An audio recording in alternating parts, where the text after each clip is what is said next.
I once believed that family bonds were unbreakable, that the love I put into raising my daughter would be reflected in how she and her husband treated me in my later years. But I never imagined that the very man she married, the father of my beloved grandchildren, would someday look me in the eye and tell me I was no longer welcome in their home.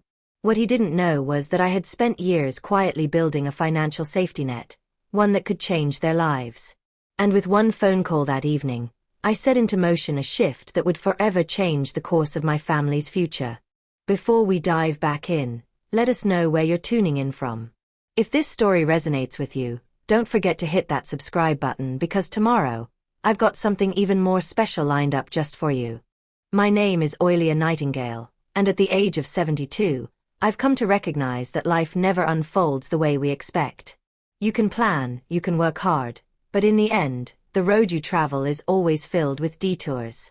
I know this better than most.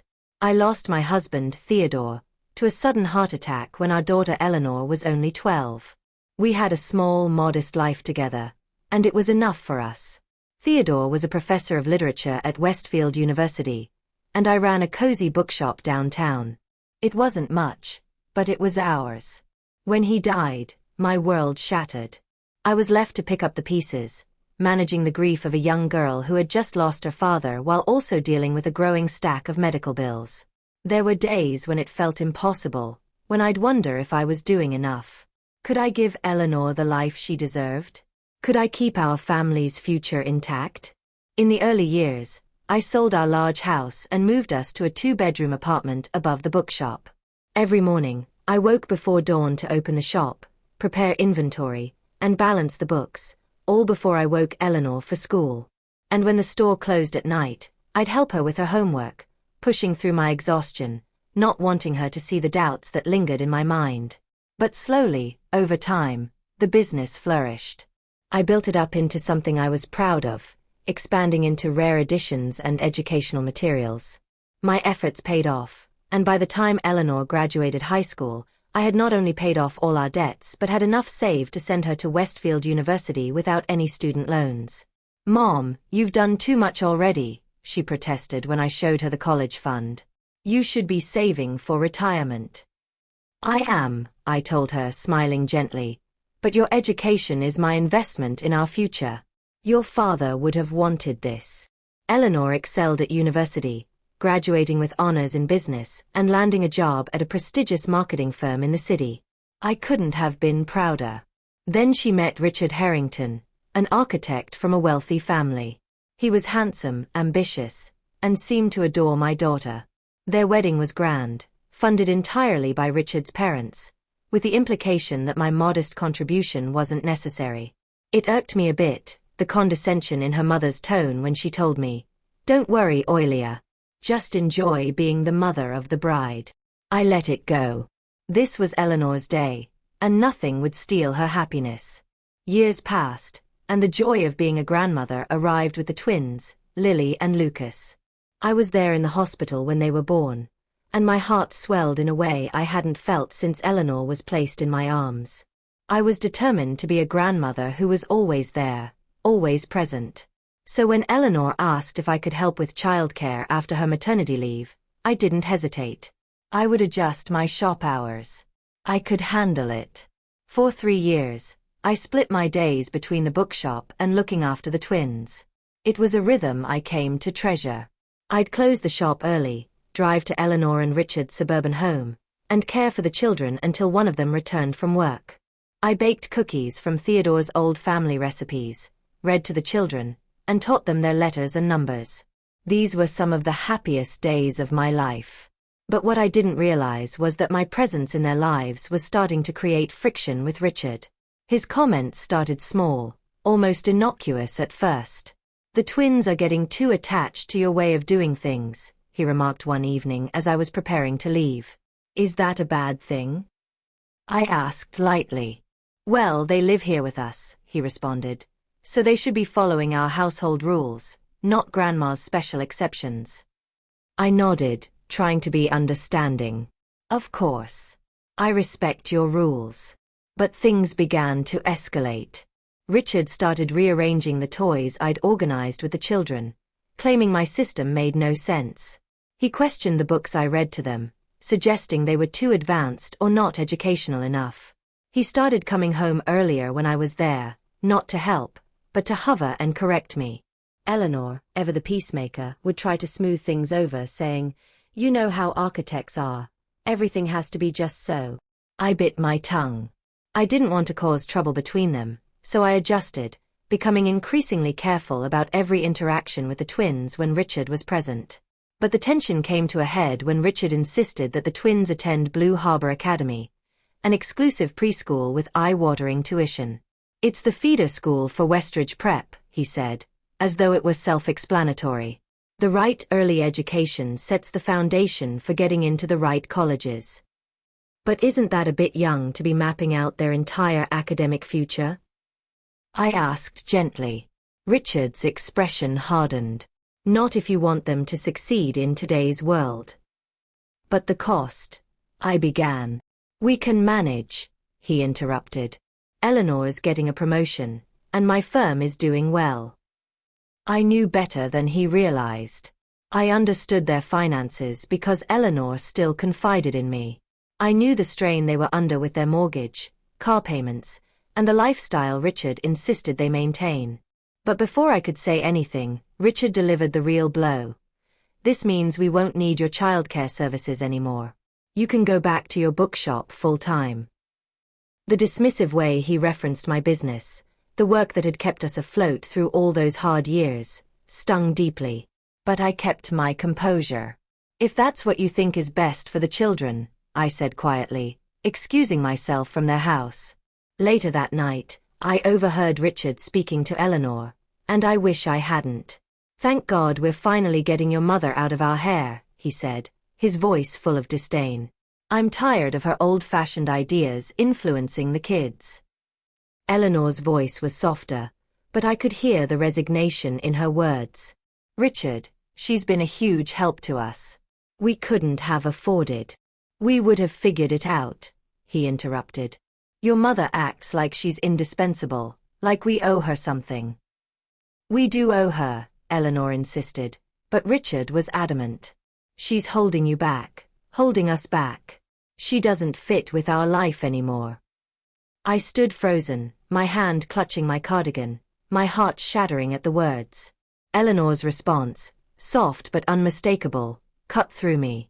"Okay, Richard. I'll talk to her."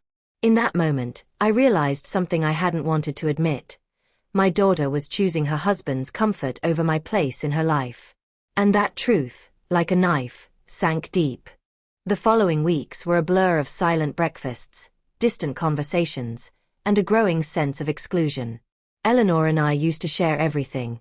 Our thoughts, our worries, our joys. But now, there was an invisible wall between us, and I couldn't help but feel like an intruder in my own family. Richard's words, dismissive and cutting, echoed in my mind, but it wasn't just his attitude that had changed, it was Eleanor's too. She was no longer the young woman who leaned on me for support and advice. She had become someone who prioritized her husband's comfort over the stability I had provided for her entire life. I spent most of my time at the bookshop, my refuge from the emotional turmoil, but even there, something felt different. The shop had been my life's work, my sanctuary, but the joy of it had started to dim. The joy of reading, of sharing literature with the community, of hosting events and discovering new authors, things that once gave me purpose, felt like tasks I was merely going through the motions of. I had nothing to come home to except the hollow emptiness of my own apartment. It wasn't until one particularly quiet Thursday afternoon when Margaret, my estranged daughter-in-law, paid a visit that things began to shift. Margaret had always been a difficult woman. Her life with Richard's father had been a study in rigidity, a perfect picture of wealth and social status but devoid of warmth or connection. She rarely spoke to me about anything personal, always polite but distant, keeping her emotions locked behind a cold exterior. But this time, something in her had changed. "Oilia, can we talk?" she asked, a seriousness in her voice that instantly had my attention. I led her to the small seating area at the back of the shop, tucked away among shelves of well-worn novels. We sat across from each other, Margaret folding her hands tightly in her lap as if she were bracing herself for something difficult. I've been doing a lot of thinking, she began, her voice soft, almost hesitant. About the way I've treated you. About how Richard and I treated you. I raised an eyebrow in surprise, not expecting this kind of conversation. Margaret had never been one for self-reflection. I know Richard can be difficult. I know he doesn't always understand or appreciate your place in the family, she continued, her words tumbling out as though they were long buried but suddenly needing to be said. But I've seen the way he's changed recently, the way he's starting to understand what really matters. I blinked, trying to process her words. Richard. Changing. It seemed like a far-off possibility I hadn't even dared to consider. And I see you, Oilia, she went on, her eyes meeting mine for the first time with sincerity. You've been so selfless, so giving. And I want to apologize for the way I've treated you. I should have known better.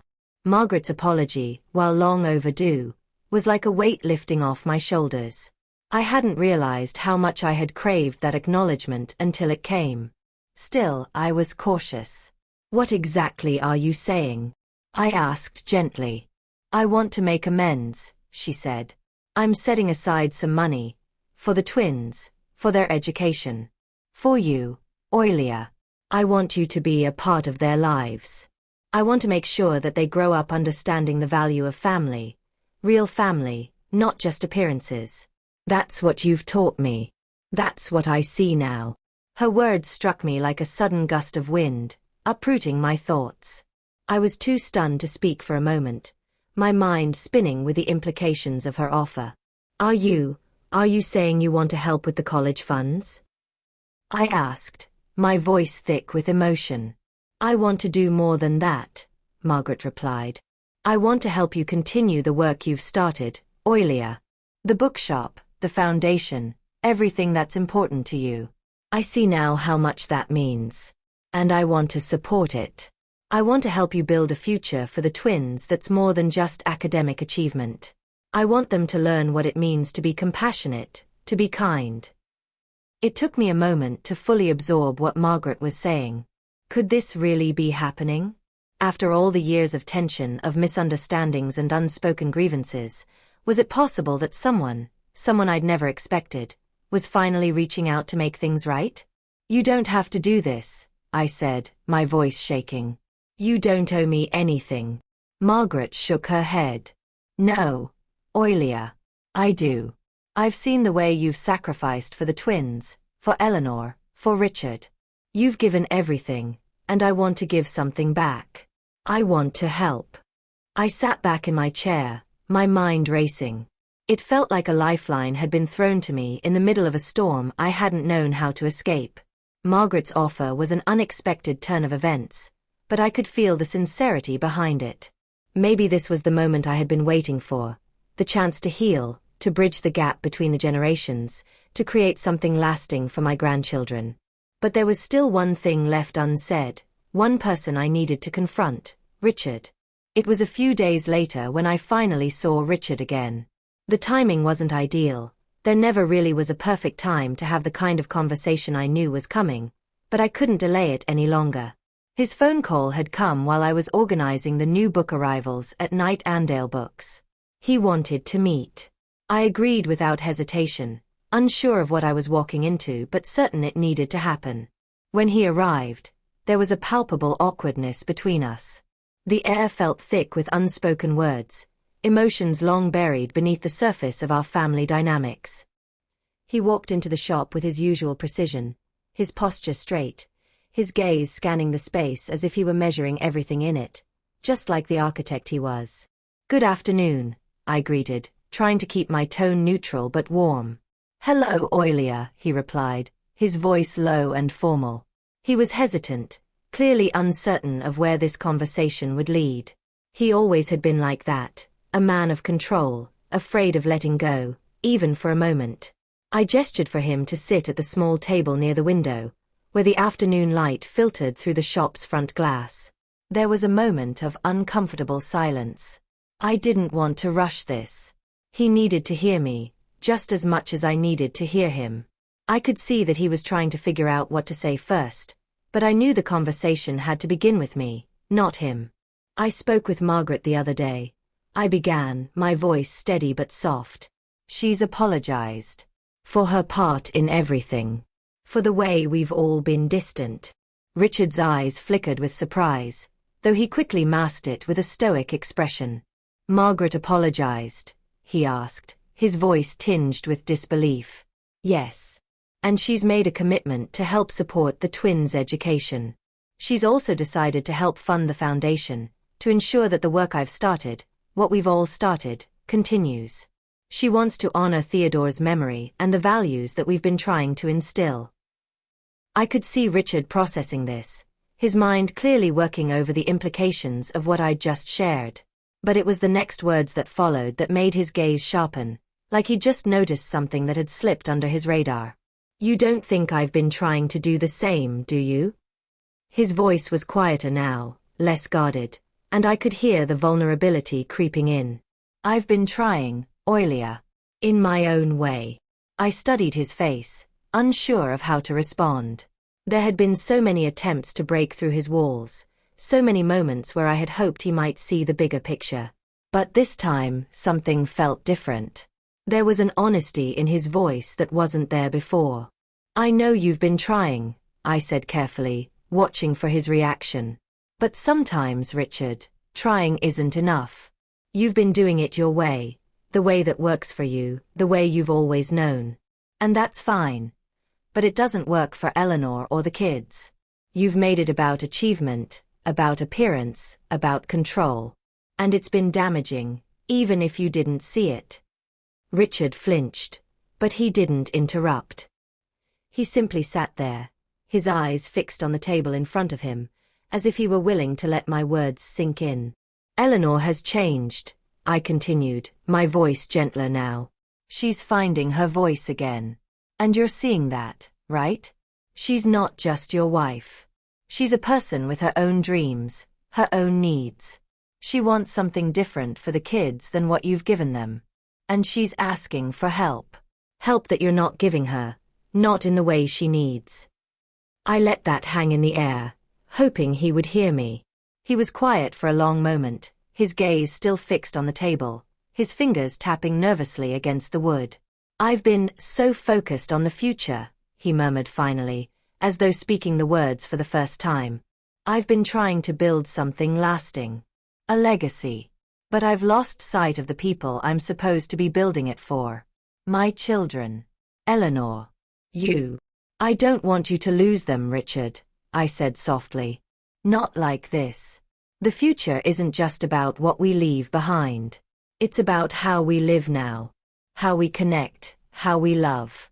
It's about building something that matters, not just on paper, but in our hearts. For the first time in years, Richard looked at me. Not with the critical gaze I had come to expect, but with something closer to regret, something like the understanding that had been absent all along. I could see the cracks in his well-constructed facade, the rawness of what he was finally willing to face. I've been wrong, he said quietly, his voice a little shaky.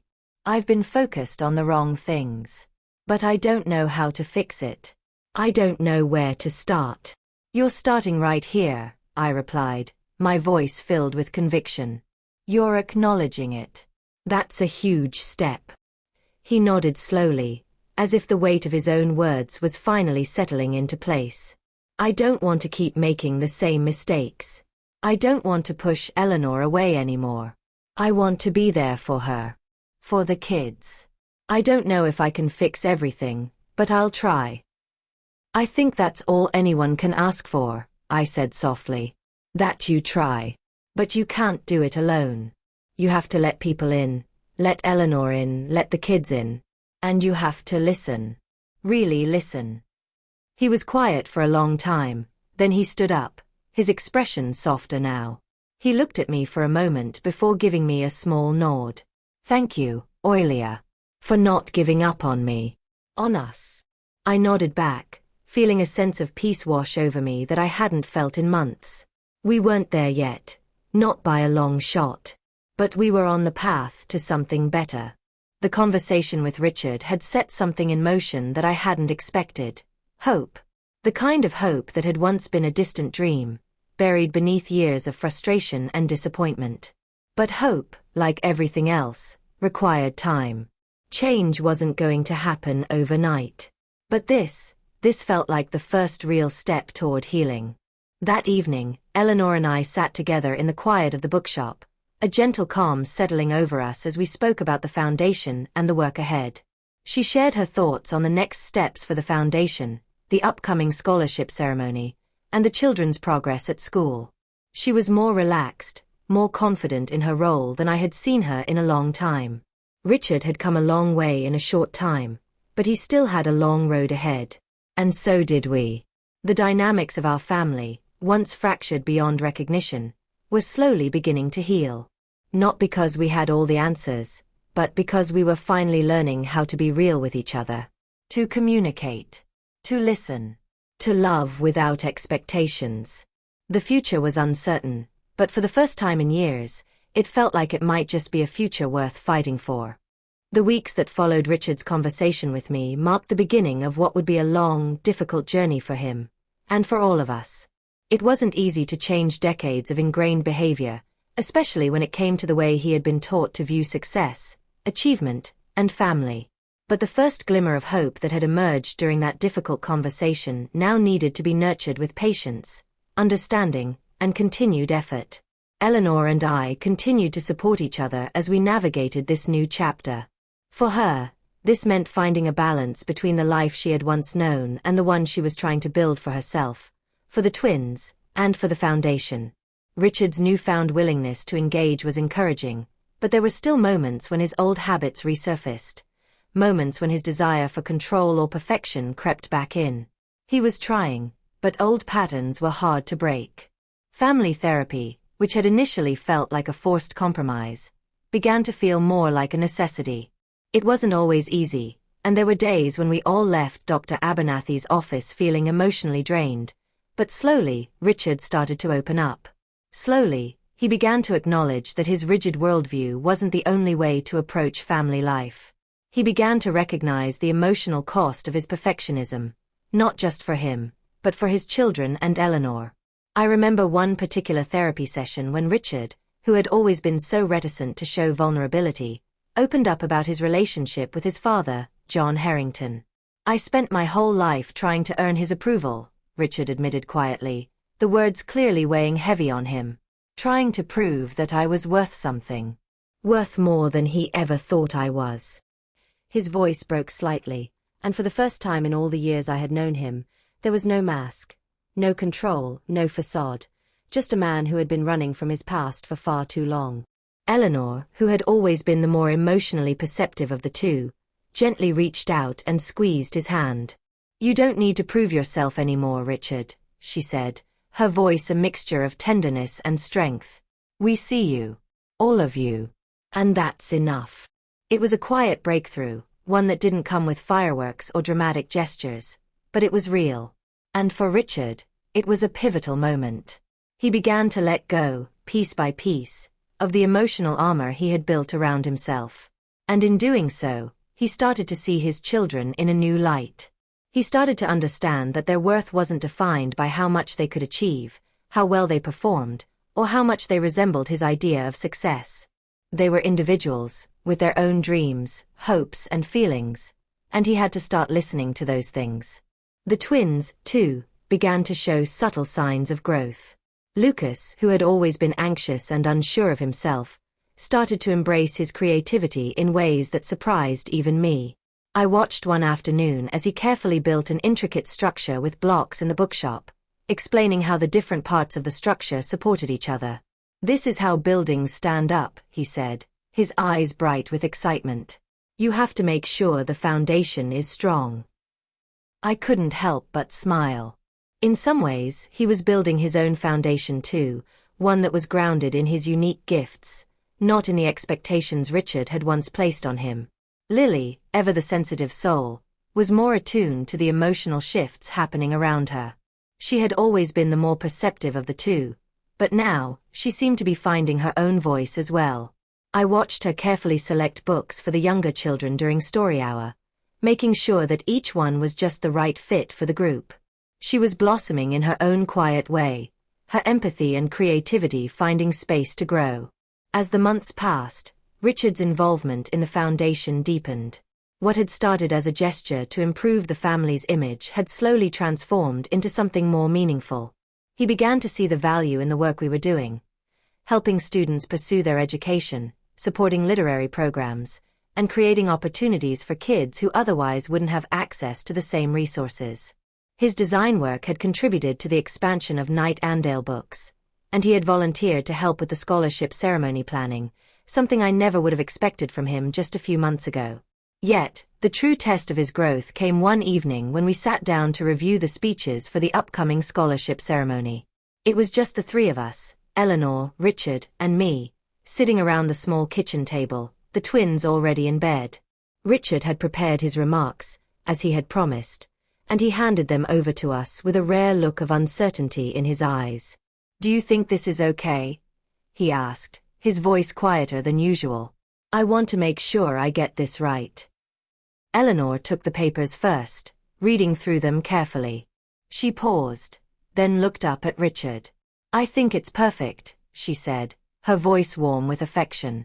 "You've really captured the essence of what this foundation is about. The legacy of kindness, the value of education, and the importance of community." Richard nodded, visibly relieved, but there was more he wanted to say. He turned to me, his gaze serious but open. "You know, I didn't understand all of this at first. I thought I could control everything, including how the kids turned out. But I was wrong. I see now that they need more than just my expectations. They need to know they have room to be themselves." I didn't know how to respond at first, the depth of what he was saying overwhelming me. This wasn't the Richard the first had known. This was a man who had begun to unravel the tight grip he had on his family's future, who was beginning to trust that love, not control, was the key to their happiness. "Thank you," I said finally, my voice thick with emotion. "That means more than you know." As the night went on, we discussed the ceremony further, finalizing the seating arrangements, reviewing the scholarship recipient profiles, and making sure everything was in place for the event that would officially mark the first year of the Theodore Nightingale Literary Foundation. But it wasn't the logistics that stayed with me long after we parted ways. It was the shift in Richard, the genuine effort he was making to be part of something bigger than himself, to be present for his children, and to embrace a more balanced approach to success. The scholarship ceremony was a resounding success. The recipients, young students whose lives had already been touched by the Foundation's work, stood on stage with pride as they accepted their awards. Richard gave his speech, and though his voice was still a little stiff at times, I saw the sincerity in his eyes. He spoke about legacy, not just in terms of wealth or accomplishments, but in terms of the impact we had on each other's lives. He spoke of how Theodore Nightingale's values had shaped him, and how he hoped to pass those values on to his children. After the ceremony, as we all stood together in the reception hall, watching the children mingle with the scholarship winners, I felt a sense of completion. The walls that had once divided our family were slowly but surely coming down. Richard, though still a work in progress, was beginning to understand what mattered most: connection, love, and the freedom to live a life that felt true to who you were, not who others expected you to be. That evening, as I watched the twins play with their new friends and Richard engaged in light conversation with Eleanor, I realized that the foundation, both the Theodore Nightingale Literary Foundation and the emotional foundation we were building as a family, had become the heart of something far greater than any of us had ever imagined. And though the road ahead would still have its challenges, I knew that we had come so much further than I ever thought possible. We had laid the groundwork for something real, a family where love was no longer measured by achievement or control, but by presence, understanding, and the freedom to be our authentic selves. The legacy we were building now was one that would sustain us for generations to come. You said. 6 months had passed since the scholarship ceremony, and the family dynamics had continued to shift, subtly but steadily. There were still moments of tension, of course, but they were fewer and farther between, and the good days were beginning to outnumber the bad.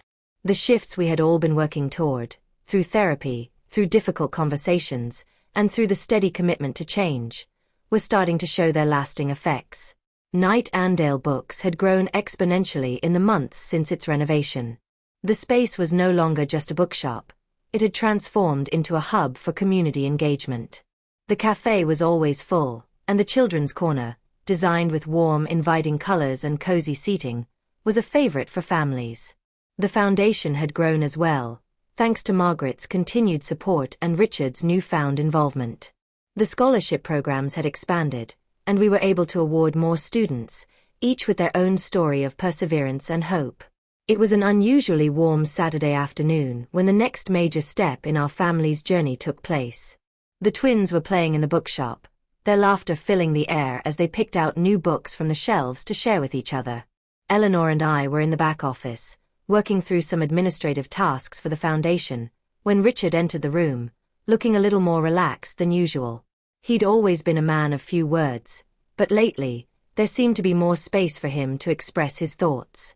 "I've been thinking," he began, leaning against the doorframe. His tone was measured, but there was a quiet sincerity in it that caught my attention. "About what?" Eleanor asked, glancing up from the paperwork she was sorting. Richard hesitated for a moment, clearly searching for the right way to say what was on his mind. "About the way things are changing." His eyes flicked toward the children's corner, where Lucas and Lily were huddled together with a pile of picture books. "I've been thinking about how they're growing up in this place. This environment. They're happy. Really happy. And I'm starting to see that it's not about how much we achieve. It's about how we connect. About giving them the room to just be." Eleanor stopped what she was doing and met his gaze. "That's progress," she said softly, but with a smile in her voice. "I've noticed it too. They're so much more relaxed. They're finding their own rhythm. And that's because you're letting them." Richard nodded, the slight tension in his shoulders easing. "It feels different. I've been trying to listen more. To really hear what they want, what they need. And I don't just mean their schoolwork or their hobbies. I mean what makes them feel seen, like who they are matters." His voice trailed off, as if the weight of what he was saying was still settling on him. "I'm proud of you," Eleanor said quietly, the words almost like a balm. She had been through so much with him, and her ability to see and support the man he was becoming was evident. Richard didn't respond right away, but there was a shift in him, a deeper understanding in the way he looked at the twins, at Eleanor, at me. It wasn't just the actions he had taken to improve our family's future. It was the way he was now approaching his role in all our lives. Less as a figure of authority, more as a partner. "Mom, can I go show you something?"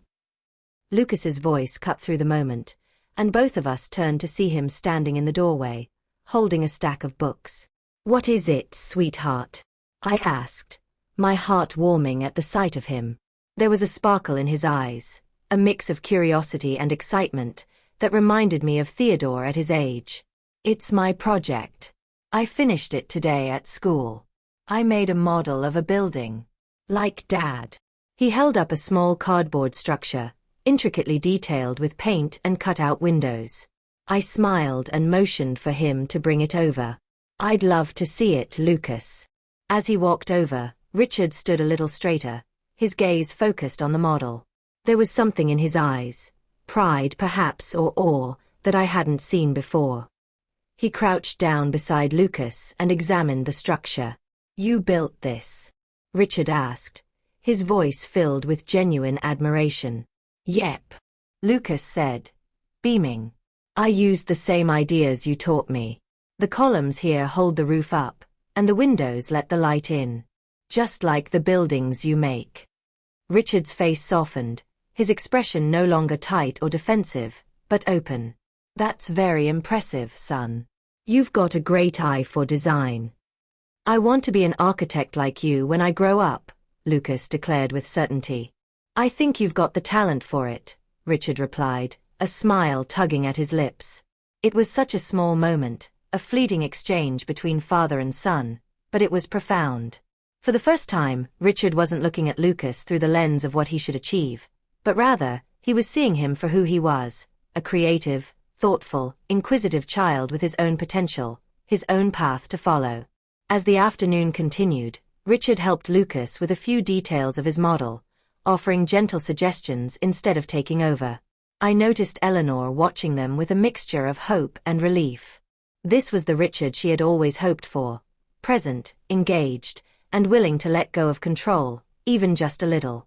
Later, as the day drew to a close and the shop emptied out, we gathered around the dinner table at my house. The twins were excitedly discussing their day, recounting everything from the books they'd chosen to the game they had played in the yard with Richard. For once, Richard wasn't just listening passively. He was involved in the conversation, asking questions and laughing along with them. The change in him wasn't just about what he said or did, it was in the way he felt, like he was truly part of the family now. After dinner, as the children were getting ready for bed, I pulled Eleanor aside. She had been quieter than usual that evening, and I could sense she had something on her mind. "What's going on?" I asked, my voice gentle. Eleanor looked at me for a moment, as though weighing whether to share what was on her mind. Finally she sighed, a small but contented smile spreading across her face. "I think I'm starting to see it, too. The change. It's not perfect, but it's real. It's more than I ever thought would happen." I nodded. "It's been a long road. But it's worth it." Eleanor touched the small pin on her blouse again, the one with the Foundation's logo. "I'm grateful for the space you've given me in this," she said. "Not just in the Foundation, but in the family. I know I've needed this. But I also know it's because of you that we're here. You made it possible." Her words moved me more than I could say. There had been moments in the past when I thought I might lose her, or that the strain between Richard and me would tear everything apart. But here we were, our family stronger than before, with the foundation growing and the love between us deepening. As I watched the twins drift off to sleep later that night, their peaceful faces lit by the soft glow of their bedside lamps, I thought about how much had changed in such a short time. What had started as a difficult decision, one that had seemed impossible at the time, had become the turning point in a journey toward healing, toward connection, and toward a legacy that wasn't defined by achievement or control, but by love. The future, I realized, was not set in stone. It was still being written, in the quiet moments, in the family dinners, in the spaces between the lines. But the foundation had been laid, and now, it was ours to build upon. Ask ChatGPT.